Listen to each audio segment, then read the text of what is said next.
तीये की बैठक। कल ही की तो बात है, मैं अपने मित्र श्री कल्ला के साथ एक बैठक में गया था।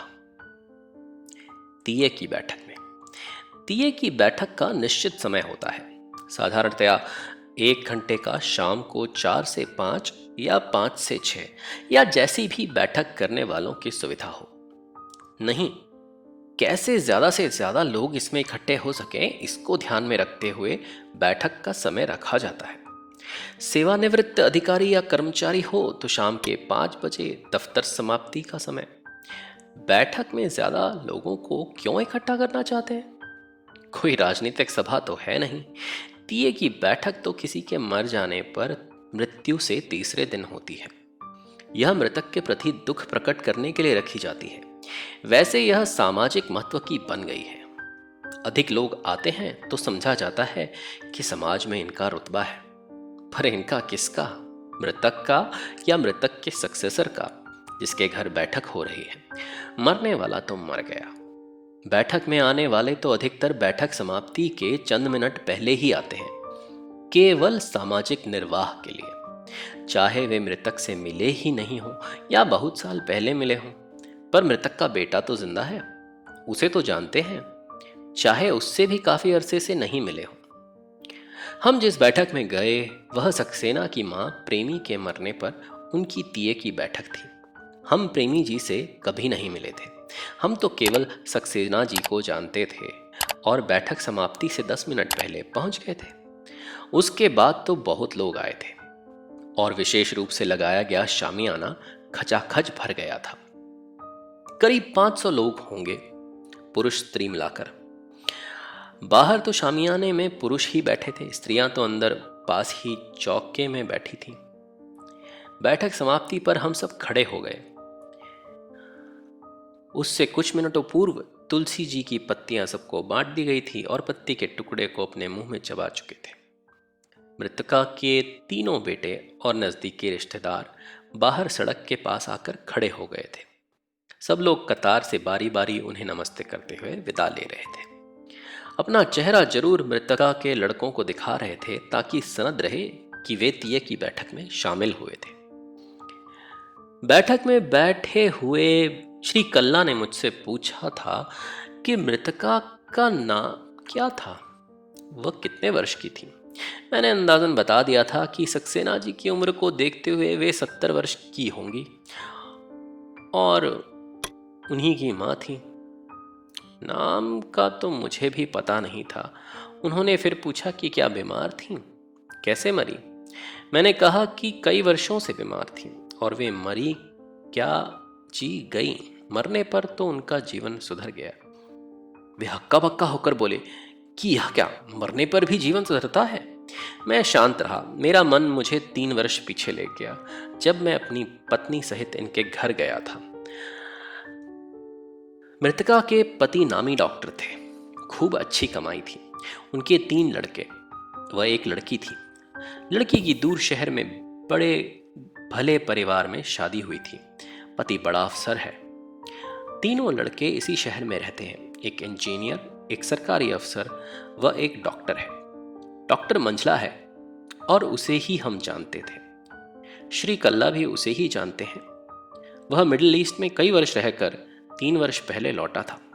श्री कल्ला तो अभी 1 वर्ष पूर्व ही उन्हें जानने लगे थे, जब वह उनके पड़ोस में किराए के मकान में आकर कुछ दिन रहा और वह 1-2 बार उससे मिले।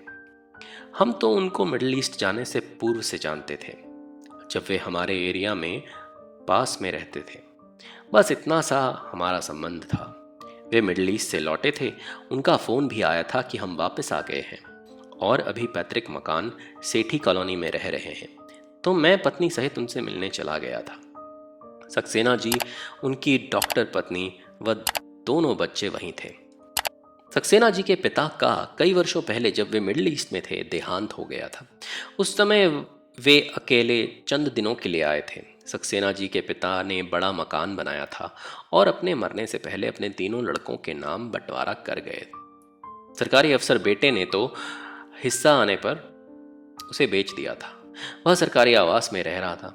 इंजीनियर मकानों का ठेका लेता है वह इस मकान में शुरू से सपरिवार रहता है और वहीं अपनी माँ को रख रहा था, या यूं कहें कि माँ अपने पति का निवास छोड़कर जाना नहीं चाहती थी।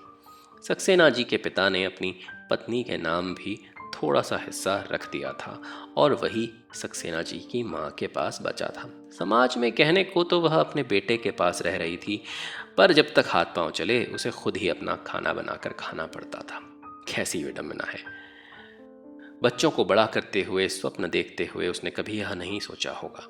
हमने सक्सेना जी से कहा कि मिडिल ईस्ट से वापस आए तो एक बार यहीं पैतृक मकान पर रुक गए। अब हमें किराए के लिए और अच्छा मकान बताइए। हमने मकान के साइज, लोकेलिटी आदि के लिए पूछा तो बीच में ही झट उनकी पत्नी बोल पड़ी कि बस केवल हम 4 ही रहेंगे। इनकी माँ तो बीमार है और यहीं पैतृक मकान में अपने हिस्से में रहेंगी। हम फिर और बातें करते रहे। मेरी पत्नी इसी बीच सक्सेना जी की माँ से मिलने अंदर चली गई। वह पहले एक आध बार मिल चुकी थी। फिर हम घर लौट आए। घर लौटते समय पत्नी से मैंने सक्सेना जी की माँ के बारे में पूछा था तो हक्का बक्का रह गया। मुझे पता लगा कि वह तो करीब 1 वर्ष से बीमार हैं और अपने कमरे में ही पड़ी रहती हैं। कुछ ठीक होने पर बरामदे में आकर बैठ जाती हैं। कभी कभी तो मलमूत्र भी बिस्तर पर निकल जाता है। नर्स दिन में 1 बार आती है और वही उनको नहलाती है। बाकी दिन तो कमरा सड़ता रहता है। लड़के की बहू खाना रख जाती है। सक्सेना जी के पिता के मरने के बाद से ही उनकी दुर्गति होने लगी थी। वे अकेली जो रह गई थीं। लड़कों ने पूछना बंद कर दिया था। समाज के डर से लड़की के साथ जाना नहीं चाहती थी। हालांकि लड़की कई बार आग्रह कर चुकी थी। लड़की जब आती उस समय बेटे बहू भी माँ को पूछते थे, पर उसके जाने के बाद फिर वही हाल। लड़की का पति अफसर जो ठहरा, उन्हीं की तीये की बैठक थी। 3 साल के सड़ने के बाद और मरने के 3 दिन बाद हम ऐसी बैठक में गए, लोक लाज के लिए, जिसमें मृतका के बच्चों ने तो उसके मरने से 3 साल पहले ही दिया कर दिया था। जो अपनी माँ को नहीं रख सके, उसकी रत्ती भर भी सेवा नहीं कर सके, वह समाज में अपनी प्रतिष्ठा बनाए रखने के लिए बैठक करा रहे हैं और हम उसमें चंद मिनटों के लिए शामिल हो रहे हैं। यह दिखावा नहीं तो क्या है। हमारा मन तो मृतका के साथ था कि उसने कैसे यह 3 वर्ष का नरक भोगा। उसके मरने पर हमें दुख क्या, मन को संतोष हुआ कि उसे इस नरक से छुटकारा मिला। हम बैठक में जरूर गए और आते हुए सक्सेना जी से भी मिले, पर मन में अभी भी टीस है कि देखो मनुष्य के अंदर और बाहर में कितना अंतर है। उसके ऊपर कैसा मास्क चढ़ा है जो सामाजिक दिखावे के लिए सभी से क्या क्या करवाता है। जो अपनी माँ के जीवन को नरक बना दे तो माँ की मौत पर क्या तीये की बैठक, और फिर हम क्यों उसमें शरीक होंगे। पर अब क्या, हम तो इस बैठक में शामिल हो ही चुके थे।